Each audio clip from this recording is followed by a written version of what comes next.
Okay, so today we're diving into some really interesting stuff that you sent over Yeah. about American Africans, and this is Mm-hmm. I gotta say, this is like a whole new perspective for me. Mm-hmm. I haven't really encountered this term or these ideas before, so I'm really curious to like dig in and see what it's all about. Yeah, it's fascinating, right? I mean, the term American African itself, it's really a statement. Right, like right off the bat, it's like, Yeah, okay, this is about reclaiming their narrative. exactly. It's about owning their identity. Yeah, and emphasizing that American part of it too. Absolutely. It's Yeah, like, hey, we're Americans first and foremost, right. but our African heritage is a huge part of who we are, too. Yeah. And they're not shying away from that. No, not at all. And it's interesting because, we talk a lot about like the Black experience in America, Yeah. but this is like saying, hold It's on. nuanced than that. It's more nuanced than that, Yeah. right? There's not like a one-size-fits-all Black experience. And this document dives right into like their core values. Oh, yeah. Things like family honesty, hard work, spirituality. Yeah, the importance of good seasoning. Exactly. It's like a little window into their world. And it makes you think about all those times you might have, like unknowingly, just made assumptions about a whole group of people. Absolutely. We Yeah. all have biases we may not even realize. It's a good reminder to like check ourselves and really think about where our information is coming from. Yeah, for sure. And this document, they don't hold back. They call out what they see as negative media portrayals, and they're questioning, the accuracy of statistics about their community. Yeah, and it's not just like a gut feeling or something, right? Like that PBS NewsHour study Yeah. you said that 80% of Yeah. Black adults believe that they're often portrayed negatively in the news. It's a huge number. That's huge. And a majority even said they think news about Black people is like straight up more negative than news about other racial groups. Yeah, and that perception of bias, it shows up in how they view things like crime statistics, too. Oh, yeah, the American African document talks about that they're really skeptical of the FBI crime data. Right. And, you can kind of understand why when you think about those media portrayals. Yeah, it makes you wonder if there's more to the story. Exactly. It's like, okay, those numbers might be saying one thing, but is that the whole picture? Right. So we're seeing this pattern where American Africans feel like the information out there about them Mm-hmm. isn't telling the whole story, and that can lead to like Misperceptions. misperceptions, Yeah, stereotypes. there's real consequences. Yeah, exactly. And that whole thing about the absent Black father, Oh, man, that's a big one. it's like you hear it all the time, but then that ABC10.com article you found, Right.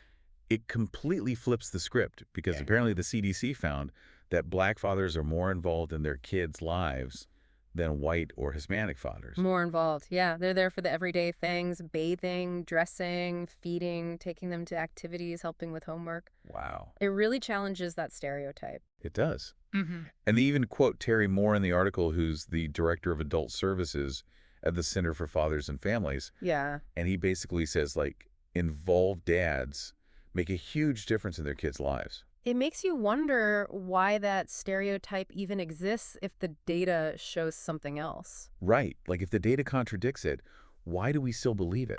It's powerful how narratives can shape our thinking even when they're not accurate. It's almost like we're trained to see certain groups in a certain way, and we don't even realize it. Yeah, and that's where this American African document comes in. It's like a wake-up call. It's challenging us to re-examine our assumptions. Exactly. And Yeah. that's what we're doing here, right? Yeah. Peeling back the layers, looking at the data, and trying to understand this experience from their point of view. Exactly. We're trying to get the full picture. The real story. It's about them having the power to define themselves Yeah. and tell their own stories. It's so powerful. It's like it's not just a critique. Right. It's like a declaration of who they are. It's taking back their narrative. And there's this real sense of community in the document, too. Oh, absolutely. Like they talk about welcoming Black and brown immigrants and working together to build a better future. Yeah, there's a real sense of hope in there. It's honestly inspiring. It is. It really is. It makes me think about like how much we miss out on when we don't take the time to listen to each other. Yeah, we get stuck in our own little worlds. Exactly. And this document, it's like an invitation to step outside of that. Yeah, to broaden our understanding of what it means to be American Hmm. and to see the value in all these different experiences. Absolutely. There's this part where they talk about wanting people to see them as American Africans. Yeah, American first, African second. Right. It's like we're part of this country. Mm. We Yep. deserve to be seen and respected for who we are. Exactly. And it's not about choosing one identity over the other. Right. It's about recognizing both. The full picture. Yeah. And, when you look at those core values, they talk about family honesty, Mm. hard work, spirituality. Mm-hmm. Those are things that resonate with so many Americans. Absolutely. It's common ground.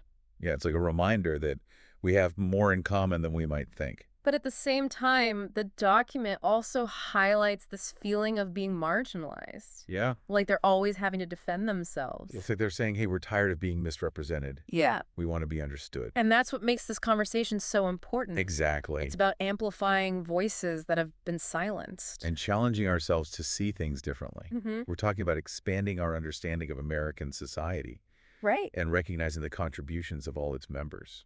This document, it's a reminder that there's always more to learn, Always. always more to explore.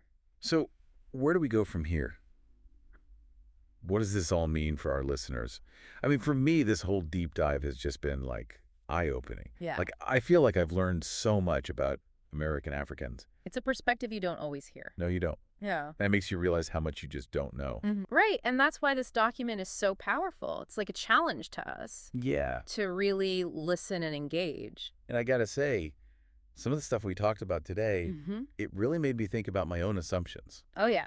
Like, I had to kind of check myself a few times. It's good to be challenged, though, right? Oh, absolutely. That's how we grow. Exactly. We got to be willing to question what we think we know. Yeah, and this whole thing about media and how information is presented, Mm-hmm. that was really thought-provoking. It's like a call for media literacy, right? Yeah, being aware of bias and seeking out different perspectives. We can't just rely on one source. No, definitely not.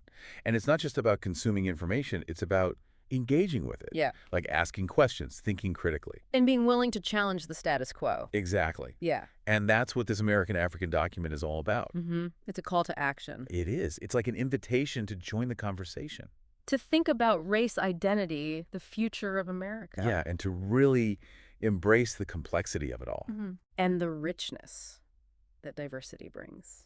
And, ultimately it's about working together to create a more just and equitable society. For everyone. For everyone.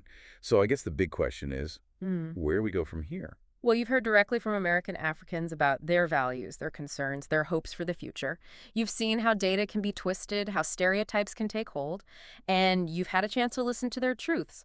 Now it's up to you to keep learning, keep asking questions, and keep challenging your own assumptions, because building a better future, it starts with each of us.